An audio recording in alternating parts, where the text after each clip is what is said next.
uyagaxela ngaphansi ngikhuluma ledwa ngoba makhumalo siphuma kwi-festive season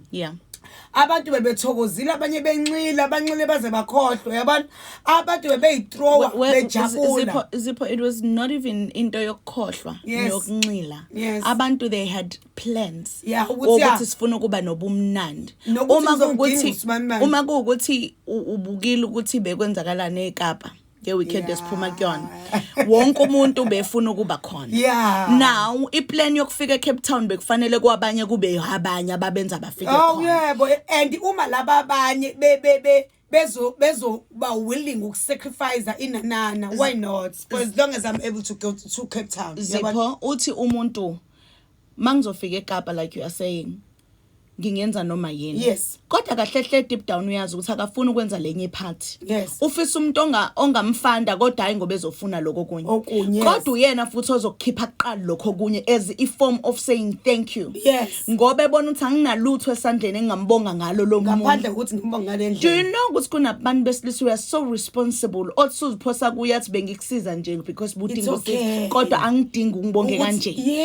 ube nehlona ungazazi uzozithina uyintombazane because usekubeke kwenye indawo ukuthi it's not every man abakusiza ngoba befuna ukwenza ukuthiza akuvuke labo manje ngoba njengoba sikhuluma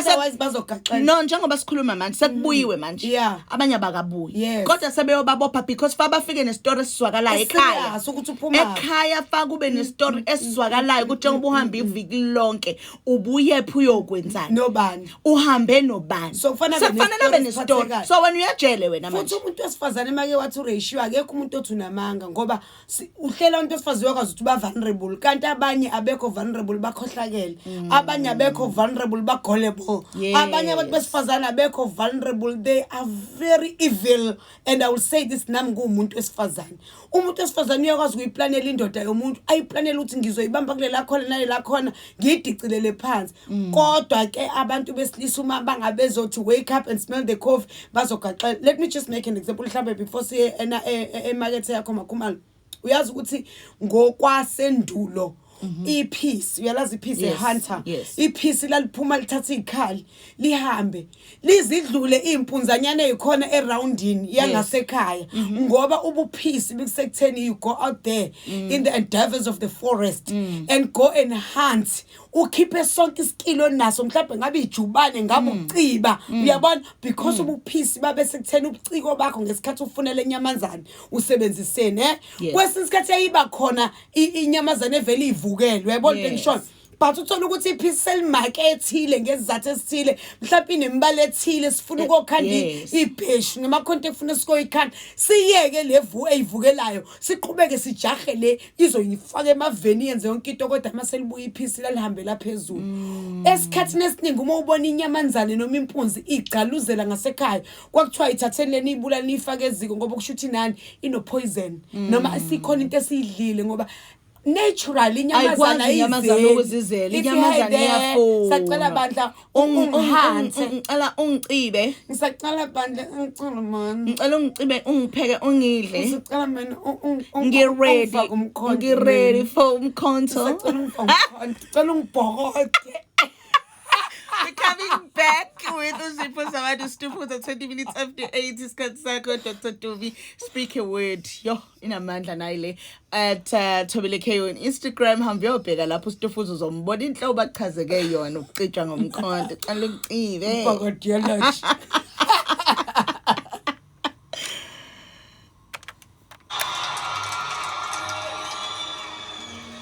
We have gathered here. Hi, good people. We will hear you speak. I said, we just siyacibana siyafunana siyabhokudana simpunzi nangu makhumalo wenu guys makhumalo say hi. Hello good people. Yeah, I guess asifuna ukukhuluma ngale topic soqeda ukaba point. Yeah, no le topic le asiyimama. Naphakathi. Bangaki abashila abasenjeni ngenxa yokuthi bahlule ukuthi cha abahambe bevuma imkhonto abantu abathi baningi no listen Zipho yazi ukuthi mfethu most men la ngaphandle bahlezi bethi siyambonga uNkulunkulu owahlulisa kulesi sikhathi. Yazi ukuthi abantu besilisa mabezwa kuthiwa khona umuntu wesilisa o rapeile kukancane bembiza ngenja ngoba banako ukunderstand ukuthi uyalithwala nje icala le rape ungazange uzo rape umuntu. Not to say bayikhohlakali ezingakholwa kodwa bayazi ukuthi noma yini oyenza kumuntu wesifazana ngavuka kusasa athi umrapile ungazange uzomrape. Yazi khona enye into enzima kakhulu Zipho leyo ukuthi I rape can qualify as ukuthi uma ngithe no kuthiwe wawuthatha uno wami oqala yes wawuthatha ngoba uyindoda edecent eyazi no ukuthi uyabophisa yawuthatha indoda no uyasathi thina abantu besifazana ukuthi uyasathi thina abantu besifazana ukuthi sinjani sikhanini thina so indoda yabantu unowe bengikusho bekokubamba isimilo ayiwo ngingafuni yes ngiyafuna kodwa ngisathi nokhona izothi dladla ngifuna ungincenge kanti le ndoda ifundisekile ukuthi once umuntu wathi no wamncenga uyothatha uno angathi wangincenga ngikwaba right uyothi wesencenga bese indoda ingamncengi ilale ibhekele aqala umuntu osifazana aqala umuntu nangahlebe ngazipha imoya kude wena ehlebena go sekuseni aqala umuntu osifazana aphusha isinqa asitshikizise usave ngeke lekumele ingene la sobuya ngayo because life so safe aqala umuntu osifazane aphusha isinqa asitshikizise umuntu wesilisa manje aqale abe so confused ukuthi ugela uthi akafuni but isenzo sakhe siyafuna umuntu wesilisa aze abe convinced ukuthi ugela uready futhi nawe useyambamba usemenza 1 2 3 and 4 uma sembambile wamenza 1 2 3 and 4 avule ngempela imlenze sikhali emva kwalokho the next morning umuntu osifazana ugcina isimeni like you are saying ahamba yo prove ukuthi ngireshiwe kuthiwe wanqaba athi ngawusho no afike ngomdlandla umuntu wesilisa ethi she said no she is right ngamyeka emva kwalokho kwawuyena ose initiate bese kuthiwe you are still wrong still naleyo kusayi rape umzimba womuntu wesifazana urespondile bengingarespondi ingqondo because iposition abekuyona manje bekwe ukuba vulnerable because you were there bekumela wena ungalali naye ubamba uno wokuqala manini ke bafethu kanti ukusifisa yena kabi invulnerable ake sibambe lapho makhe if we are saying umuntu wesifazane ngenxa kuba vulnerable and emotional eselifuna uqala umuntu wesifazane meant the no is just that ube vulnerable umbuzo wami umuntu wesilisa yena kabi invulnerable ingoba umthetho awusuke ngaleso sikhathi ungasadlala indima efair ngoba usuku umthetho ungasadlala indima yokuba fair ngoba sisuke sikhona thina simile sithi sizobona ukuthi umuntu wesifazane nizokwazi yini ukumenzela iqiniso sesithi thina asawufuna asasifuna isizathu because nathi as abantu besifazane siyayidlala indima eyokuthi abantu besifazane baqhubeke nokwenza ubugebengu bokuthi babophela abantu besilisa uzungu ngenxa ngoba umuntu wesifazane uyazi ukuthini Zipho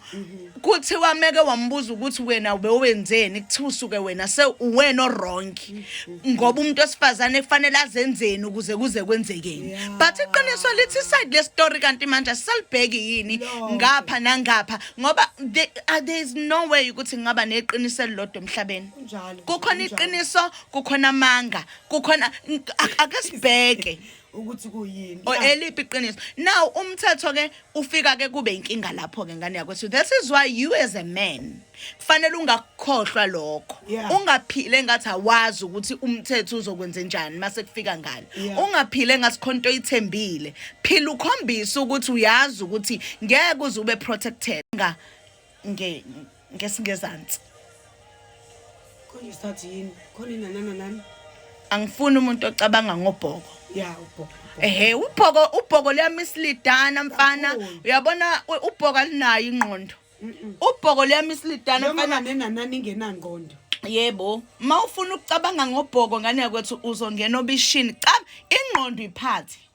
ungayishiyi kukona konke ozokwenza phathi ingqondo ungayishiyi kuthi sekwenzeke konke ivuka ingqondo ime ngezinyawo ikubuze ukuthi are you sure uyafuna ukuyenza lento ngiyazi ukuthi kona ubhoko lisuke lona selihamba phambili ngokumcabango kodwa hake ube nayo nje into ezokukhumbuza kune speed nje sikhona nje ba fast nje uyamazi umuntu esifazane othi ungaka offerish ukumletha endlini abena seyifika sethi enenempatha le ayingibiza icela ukuthi ngivakashele sizokhuluma nangabe umpatho lo mase sibuye ukuthi yini impatha nawe kufanele sidefine bafethu ngoba nabo abantu besilisa ngazi ukuthi definition yabo yempatha is very njani disproportional ayikho aligned nokuthi ke egcineni uma sekuthiwe uyimpatha what does it take away from you as a man ikuphi okungcono kuba impatha kunokuthi uhambe ohlala ubolele ejele ushiya ingane zakho impatha ehleli la ekhululekile kunokuba isihlakaniphe siboshiwe uyabona and abantu besifazana cruel they will bazenza indoda ibencane omunye azaqamba manga athi unobhoko olincane vele olingenamsoco olingenasawoti kanti hayi ugeli unyanyiso ukuthi wathi cha noma wabaleka ngenyawo zombili. So angithi ke manje iego yomuntu wesilisa iyahluleka ukumelana namazwi ayehlisayo. Yeah. Manje umuntu wesilisa uyaye acabangele iego yakhe. Acabangele nje isithunzi sakhe. Angasacabangela ukuthi at the end of the day Siyabingela kamseleko sithi awushwele ameli kuleyo ndawo. Your hubby is waving. Hi, how are you? So, umuntu uyayabe naliyo nto ke yokucabangela ego, acabangele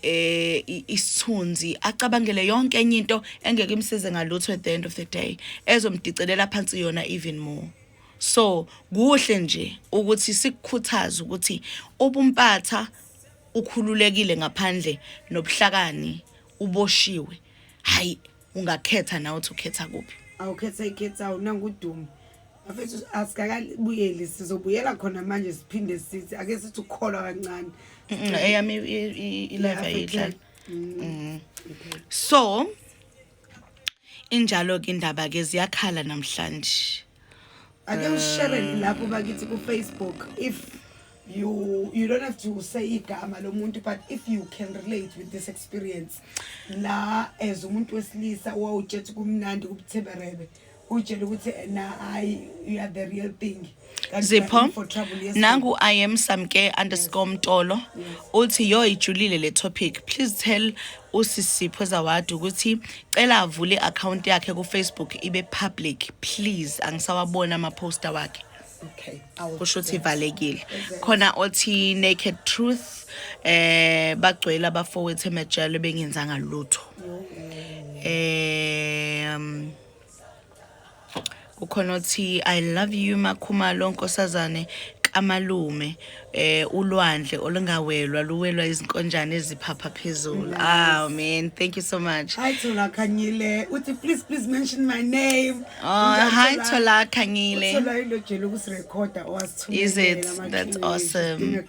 Nango Miss Koze, this is so true because so many men are in jail because of being falsely accused. Sometimes because I want to get back at him because I'm bitter and knowing that my story will be taken and not his. Guys, ngicela ukuniphindela ngoba mhlawumbe anjani kunabantu besilisa abagaxelile abanye bakhokha inkomo bahlawula kanti ukhona umuntu osifazana obitha yes ubitha ufuna ukufixa indoda for iko zakhe azame ngayonke indlela ukuthi akamdonse lo phathe through ucansi ngoba kuyazi ukuthi umuntu wesilisa mawusumfunze ngocansi mawusumnika ucansi indebe yakhe yacici uvela hlule ukuthi cha kanti akazi ukuthi usekugaxeleni usefakwe kunoxhaka namhlanje bayanhlinhla abanye abafowethu siyabazi abanye amagama bacishe adicileleka phansi yini na yilento yokungakwazi ukubreakisa umuntu wesifazane akabreak umuntu wesifazane bafethu mangabe ingeke into enihlanganisile ngoba uzothi uthi uyadlala uthi yantela kanti zintele kwena zintele kwena uma Khumalo said something as an introduction ngesikhathi sivula she said